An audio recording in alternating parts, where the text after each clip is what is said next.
Hello Case family, I'm Paul. I wanted to make a video for those of us who are still struggling with our sheetrock repair. Now, I'm no Mr. Perfect. I made my mistakes along the way, but I'd like to think that I've learned from those mistakes and I want to pass them on to you. So let's get right into it, starting with tools and materials.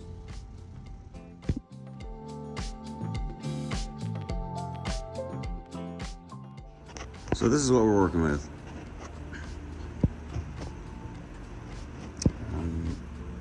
Tape knives. This one is 14 inches. They also have a 10 and a 12. 6 inch, 4 inch, 3 inch. I use mostly these three. That's just what I'm comfortable with. A tape measure.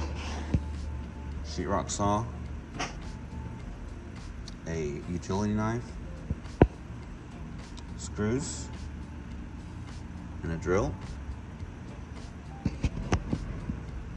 Drop cloth or plastic. Your required PPE. Sheetrock mud and tape. Texture for wall and ceiling. A bucket and a sponge is helpful. And a texture hopper. And if you don't have one of these, get with a manager. They may be able to help you out and get one. So I forgot to mention sandpaper or sanding block. I try not to use these in a residence apartment because it makes a lot of mess. When I can, I like to use a wet sponge instead.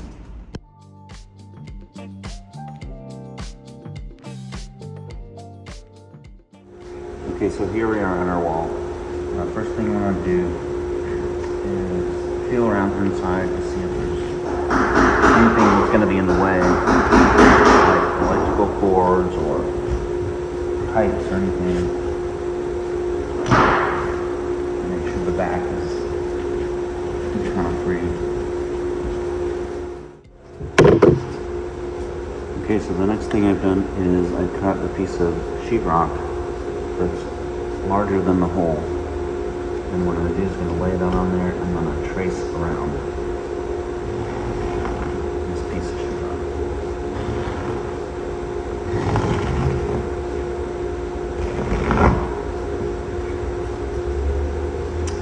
That'll give me, when I cut it out, it'll be the perfect size of this piece of sheetrock. So I'm going to put a little arrow. That's the side that I want up.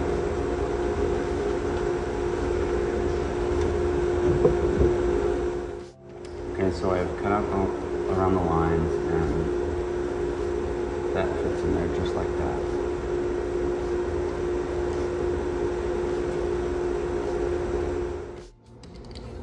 So next I found a couple of pieces of scrap wood that I can use as backers. So what you do is you put them inside the wall and screw them into place.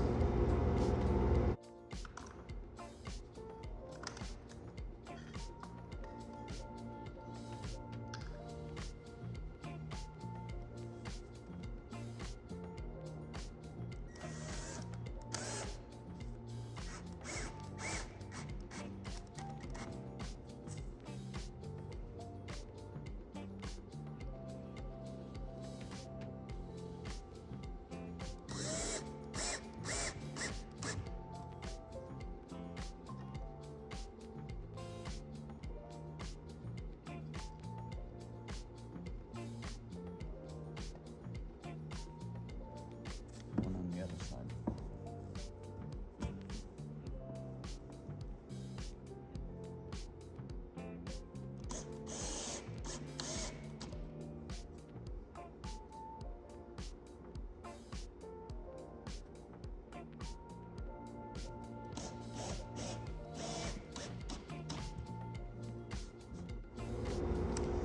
Now you can run these horizontally or vertically. It doesn't really matter. as long as they're flush against the back of the wall inside. And then we put our piece of sheetrock we cut inside there. I have a little bit of a gap, but that's okay. I'm not Mr. Perfect. What really matters is it's flush around the sides.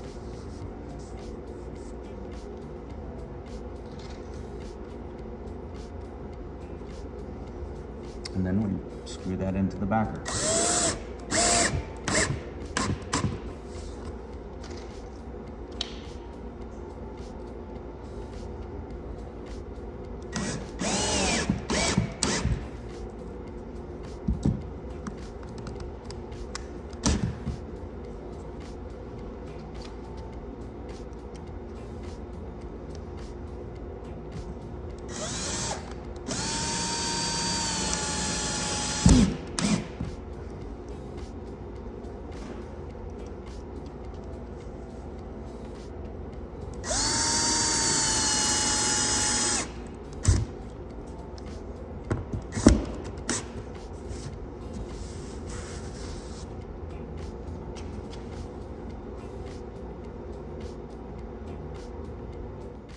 So something I'm going to say here is that if your wall is 1/2" sheetrock, use 1/2" sheetrock.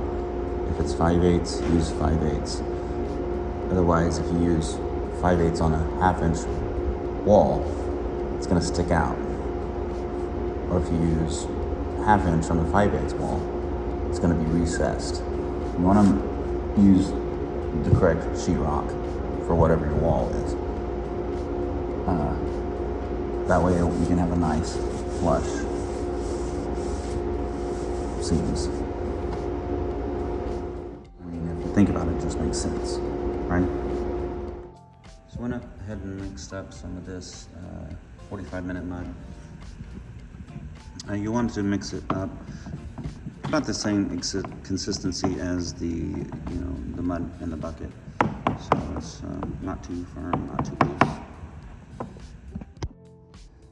Okay, so no, I didn't show that mud pan in the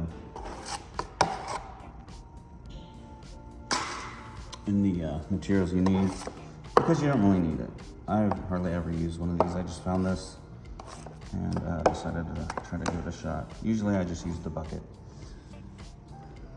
So you want to start putting mud on.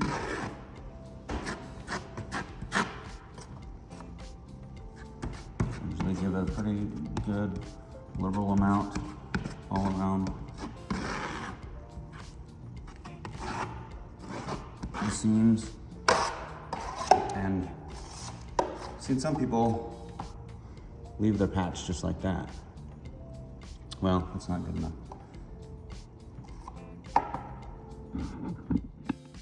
Okay, you want to smooth out the mud until there's a good, probably about a, 16th to an 1/8 inch of mud all around your seams. You don't want too much, and you don't want too little. Okay, so now to taping. I like to wet my paper tape. I just find that it seems to work a lot better, and I get a lot less ripples and whatnot.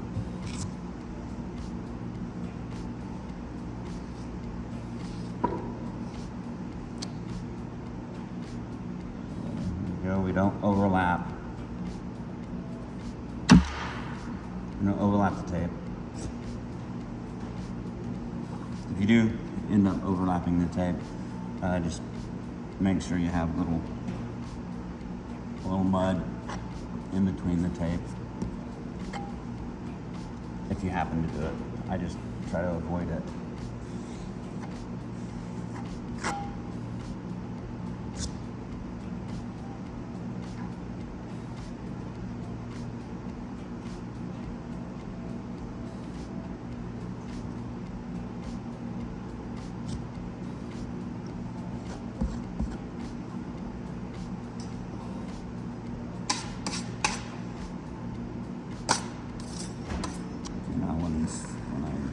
So just drag it out, wipe off the excess. Again, this will happen when you overlap it.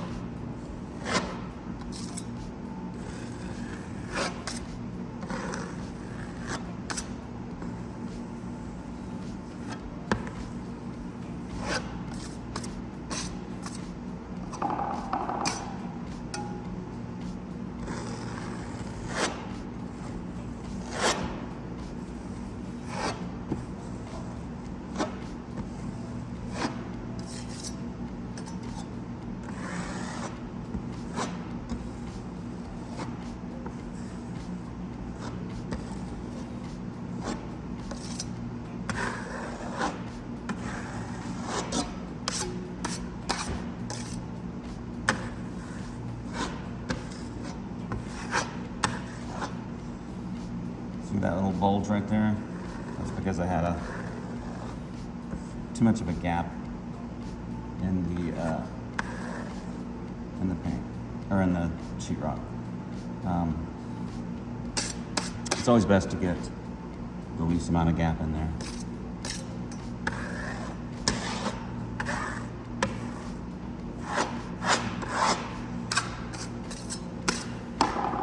So I like to take care of my edges. I don't want to leave a big mound of mud right there on the edge, because you'll be sure to be able to see that once you're finished. So I just try to get it as smooth as I can. It's very rare that you're going to get one coat and be done. I mean, there's almost always a second coat, or maybe a third coat.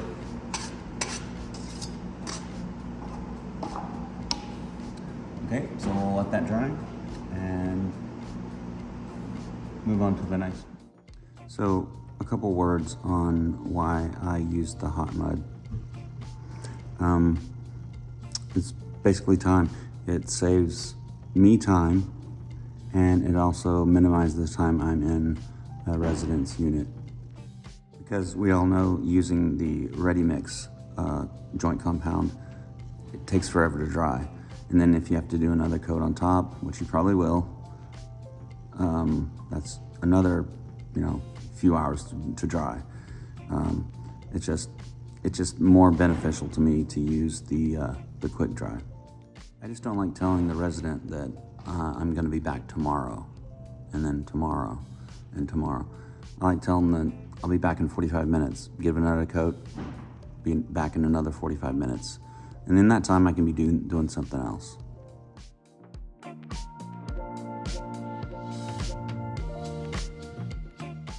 So here's another example.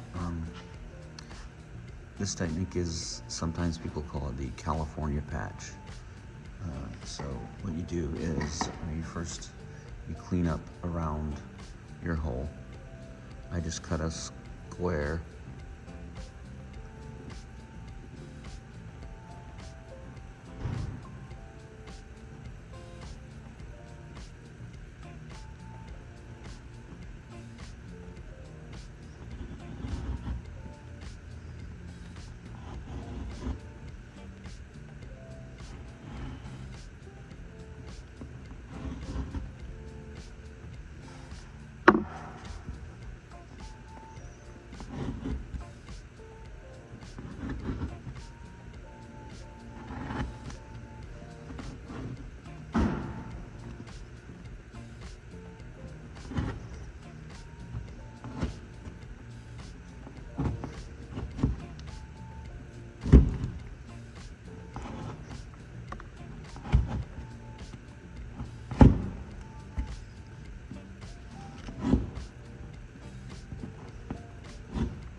Then you take a piece of sheetrock that you cut.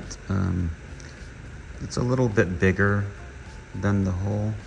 I'd say at least an inch bigger. Then I'm gonna flip it over onto the back, and I'm basically gonna mark out the edges of the hole in the wall.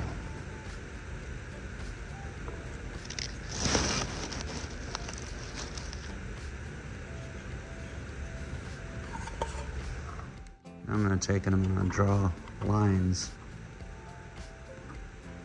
on our marks.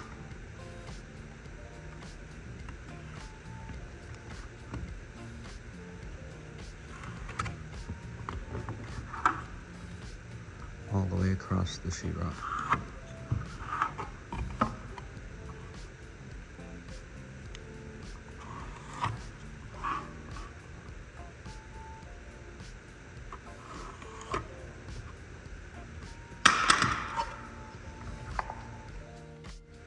And now make a score down each of those lines.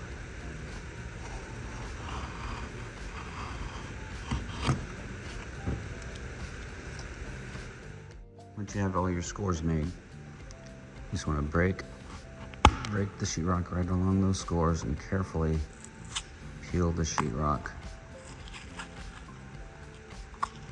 off from the front side of the paper.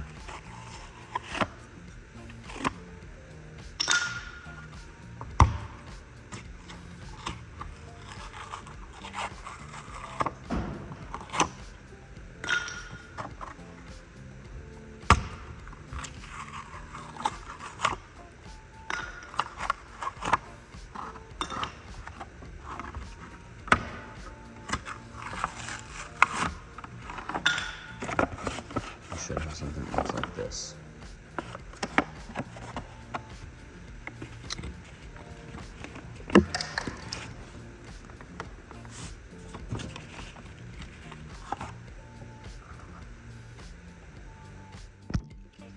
You may have to clean your hole up just a little bit in order for it to fit a little better.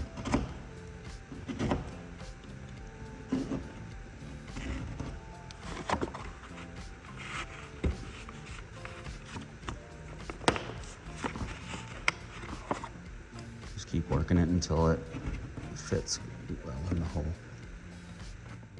Once you have it to where it fits well in the hole, you can start adding mud.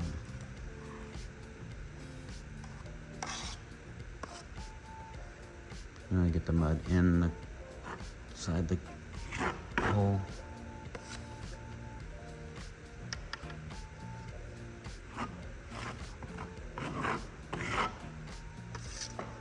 A good amount around the outside of the hole.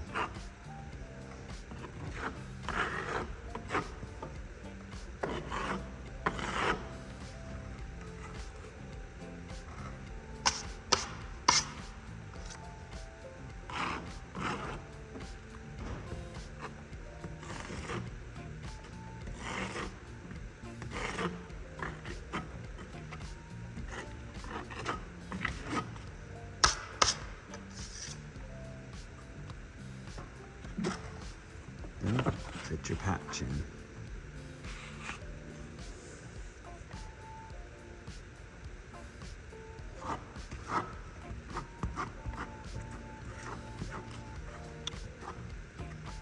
Always work it from the inside out when I'm laying the paper down.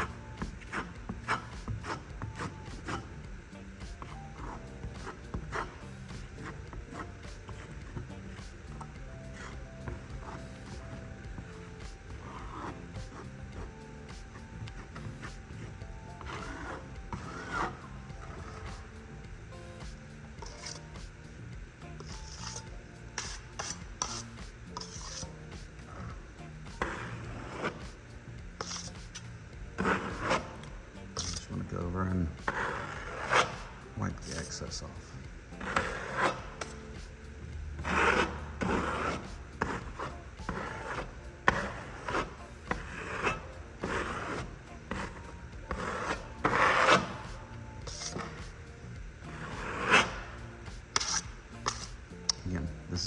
2 coats. Here's a good tip. If you're working out of a mud bucket like this, normally we don't use the entire bucket. So you have to save some. You put the lid back on and save some for later. I like to clean up the edges around so I don't have crusty mud falling into my good mud at the bottom. That mud along the edge will dry and it'll fall down inside into your bucket and it'll just cause problems. I like to use the California patch on mainly just small holes like the doorknob hole.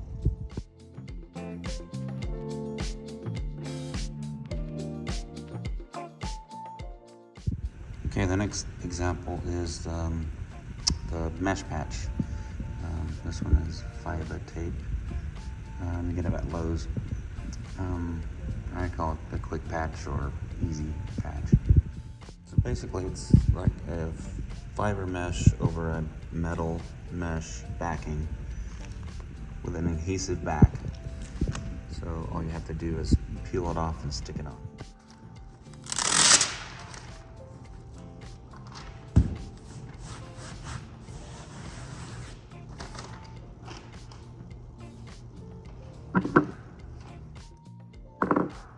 When you mud it, make sure you squish that mud down in that patch in the middle really well.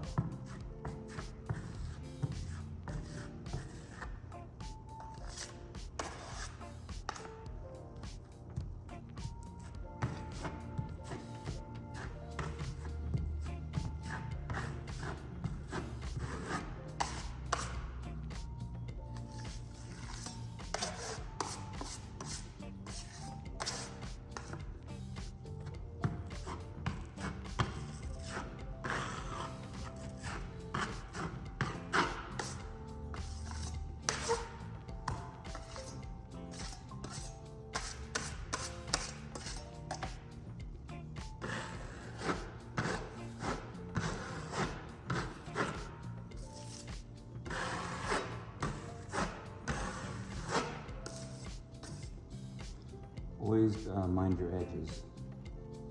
Don't leave a big ridge on the outside of your edge.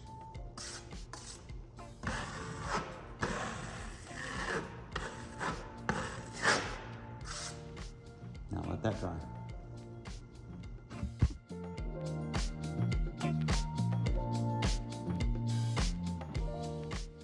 Okay, so here's our 3 patches with 1 coat. Are the one we cut out and put the backers in.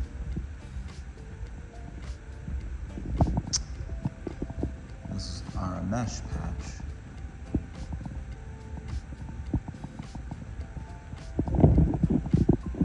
And this is our California patch.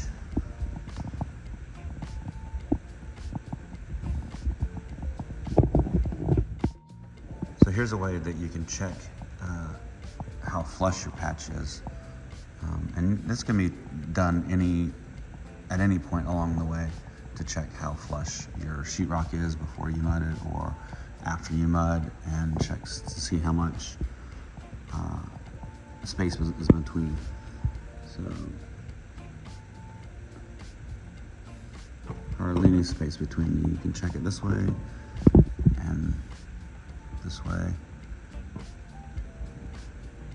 You definitely need second coats on these.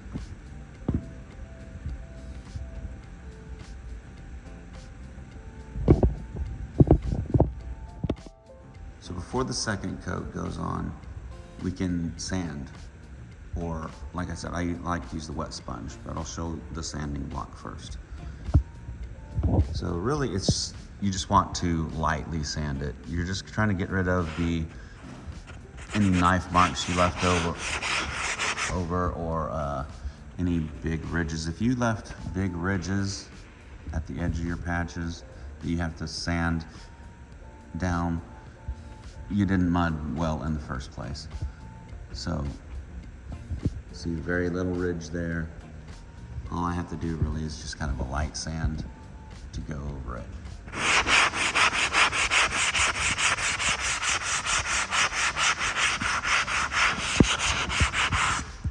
like to leave zero edge or ridge at the side.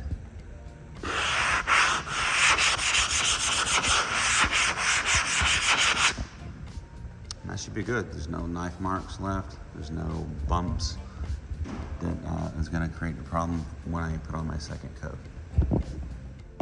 On this one, I'll show you the sponge. See, I'm just wiping away any knife marks that are left over. Anything like that. We're just pretty much wiping those away. And it creates a lot less mess than the sandpaper.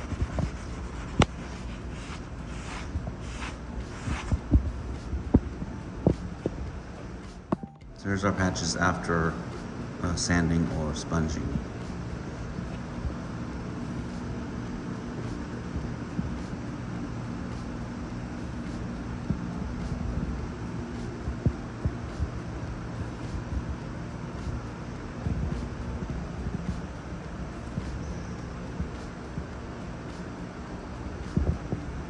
And if your patch is a little wet after sponging or a little damp, it's okay, your mud's gonna go on wet anyway.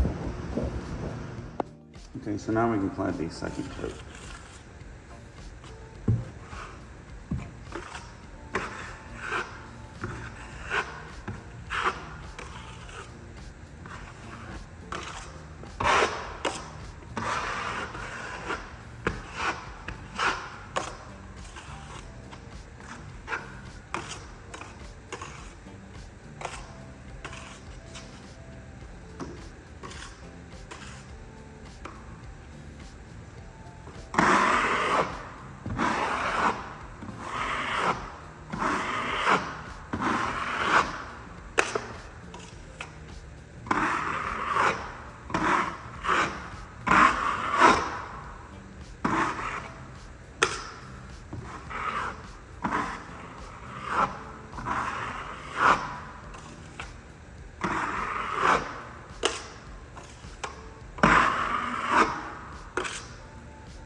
Okay, so here's where we're at with our second coat. This is our cutout with the backers patch, our mesh patch, and our California patch. So the ones look pretty good. This one here has a little bit of a depression right in this corner, so I'm gonna put a third coat on this one. Just to fill that little spot in that corner.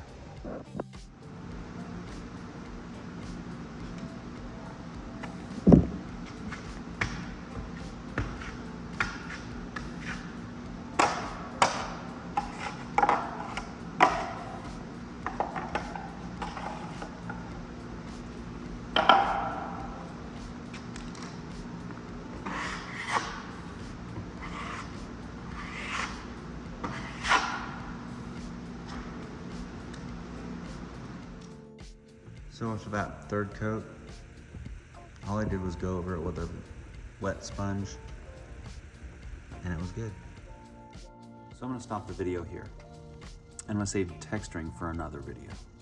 There's 3 basic principles that I hope that you can take from this video and use on all your future patches. Number 1, make sure your sheetrock patch is flush with the existing sheetrock of the wall. Number 2, use thin, light, even coats of mud. And if you've done number 2 correctly, you've already done number 3. Don't leave a big ridge of mud around the outside of your patch. I hope this video helps you with your patches in the future. If you have any problems with anything related to paint and sheetrock, feel free to contact me by email and maybe I can make a video about that. So take care and see you around.